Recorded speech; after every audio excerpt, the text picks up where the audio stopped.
Hey, this is Samantha here from RecipeThis.com and the voice behind the popular Kitchen Gadgets podcast, Magic with Gadgets. Today I'm going to be showing you how to make your own homemade vegetable stock in the Instant Pot using vegetable scraps. You will love this for a quick method when you're peeling lots of vegetables, and then you can make some stock at the same time and freeze it for later. We'll also be sharing with you how we freeze it and how we cook it from frozen in the Instant Pot. As well as this recipe, we have more than 1,200 recipes over RecipeThis.com. We have recipes for the air fryer, Instant Pot, slow cooker, soup maker, bread machine and many others. And we can't wait to welcome you to our family.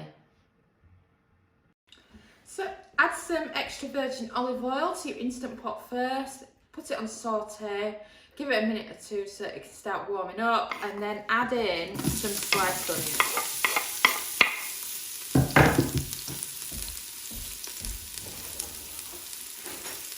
Then you'll need some sort of wooden spoon.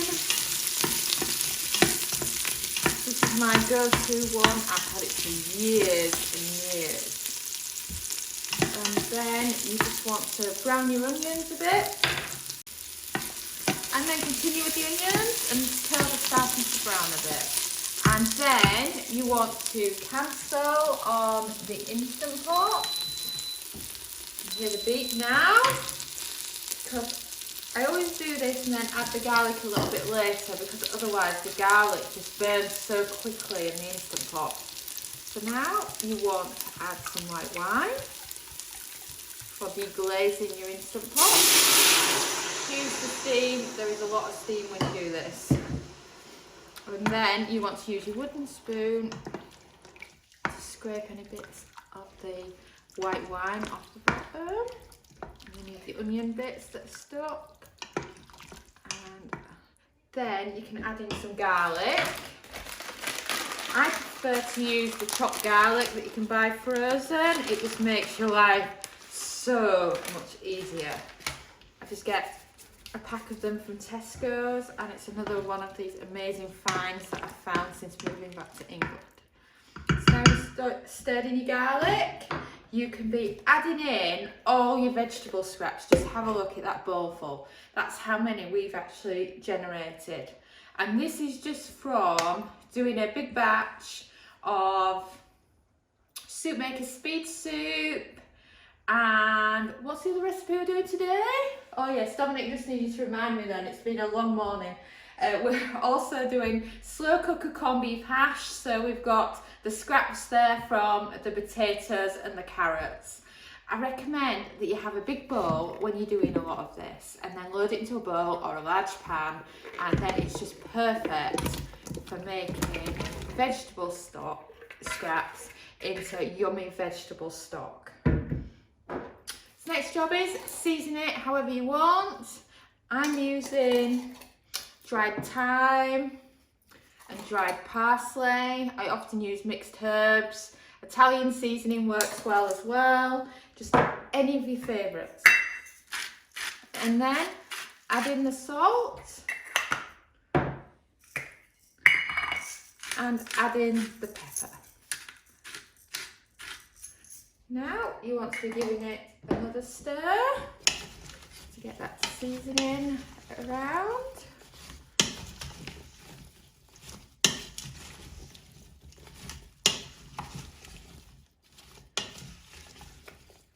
And then the final step is to add lots of liquid into your Instant Pot. I recommend the best way is a large jug or whatever you've got available. In my kitchen cupboard, I've got a fantastic Pyrex one, and I can just fill it to the top.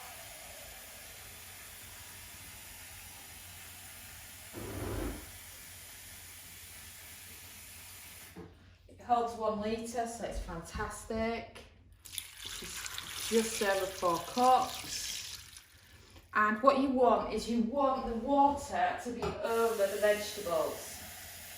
So the liquid will vary depending on how many scraps you've got left to use up. As you can see, we're not quite there yet.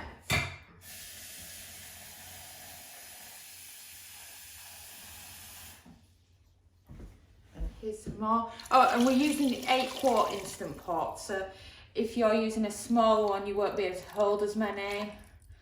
And then that should be about right.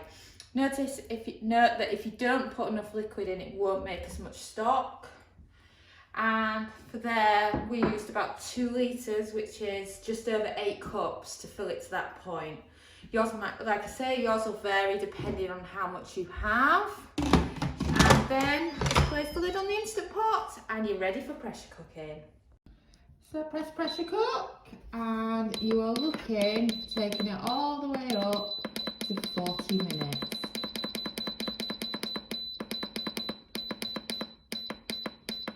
And then when you're up to 40 minutes, depending on what Instant Pot model you have, you might not need to press anything, or like us, you might need to press start.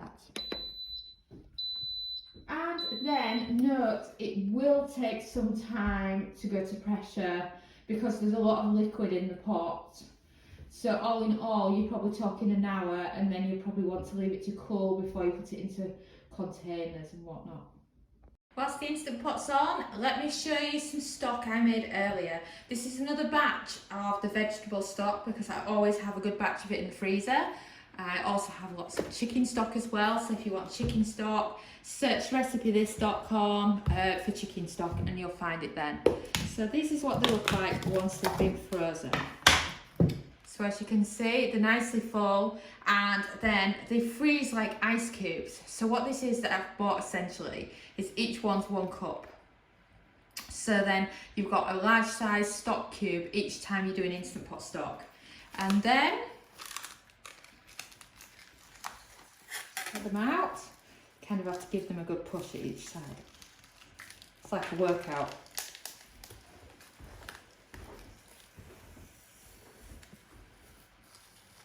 And then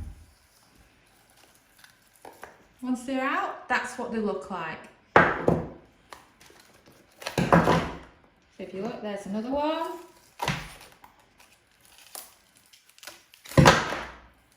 Excuse the noise then.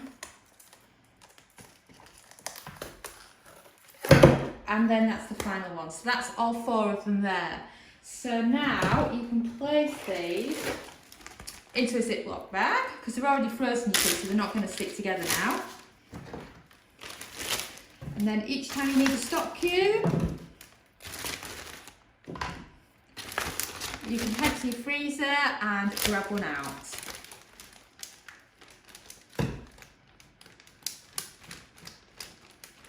So, doesn't that look fantastic? Right, now for the extra stock that we're making, what we'll do is we'll be getting back to it. When it beeps, we're going to refill this tray. So the Instant Pot's done. I've given it a 15-minute natural pressure release. I've removed it to venting, released the pressure, and let's check it out, shall we? So, wow, a lot of steam there, but as you can see, you've got a lot of vegetable stock to go at. I'm just going to wait for it to cool for a bit because it gets so hot when you're transferring it. And then I can show you how to drain it, and then you've got veggie stock ready for the freezer. Oh wow, it smells so good. It's just fantastic. You know, you'll get a bit of steam afterwards and you can leave it a little bit and then less likely to burn yourself when you're moving it out of the pot. And as you can see, there's a lot of lovely stock in there. So this is what I recommend you do next. I recommend you put it into a bigger sieve first because then you can quickly get rid of the majority of the vegetables.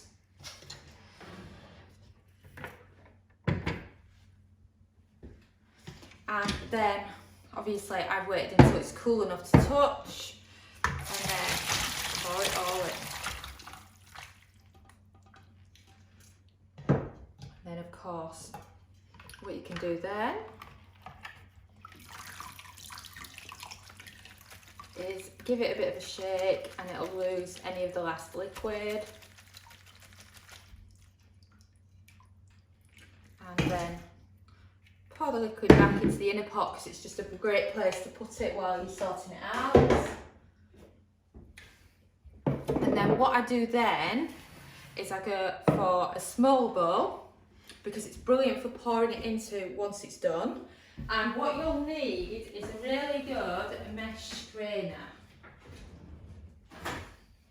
This is the one I always use for my stock. And then what you can do is you can place it on there like that, and then strain it through. And this will just get rid of any of the last bits. So as you can see, it's pulling up some of the herbs and things and some of the leftover scraps. And then go ahead with the rest of it, then lift it up.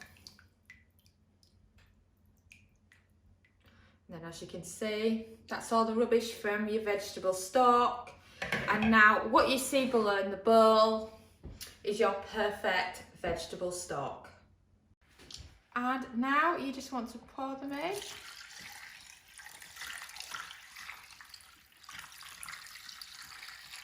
It doesn't matter if they're still warm when you're pouring them in, you just can't put the lid on them and put them in the freezer yet. So they can just kind of sit on the side like that. And wow, look, 4 big vegetable stock cubes there, ready for cooking with. So another cool trick I've got, as well as using that, what I always find is that we always make more stock than fills one. So what I also recommend is you use some of these little foil containers and fill it up. And then what you can do is you can place the lids on. These are the kind of lids we have for ours. And then when you come to grabbing them from the freezer, you can just peel the foil off and they can be cooked from frozen in the Instant Pot, just like they can from the normal silicones. So from our batch, let's see how much it actually makes. So that's 2 filled, 3 filled. There you have it. So that's 7 different lots of stock just for using in the Instant Pot that you can grab from the freezer whenever you need it. Like I said, you can cook it from frozen in the Instant Pot because it will defrost as it pressure cooks. And isn't that fantastic? Thanks so much for watching, and don't forget to subscribe to the Recipe This family. You can find us on Twitter, Facebook and Pinterest. We also have a weekly newsletter at recipethis.com/newsletter, where we share with you our latest kitchen gadget recipes, what we're cooking in the Milner kitchen, and so much more. As well as this, we recommend that you subscribe to our YouTube channel, and then whenever we have a new video, you will be the first to know. And if you want to know about all our future videos, then I recommend you hit the bell for instant notifications. But even better, we now have a podcast. It's called Magic with Gadgets. Simply search Magic with Gadgets on your favourite podcast player and you'll find us there.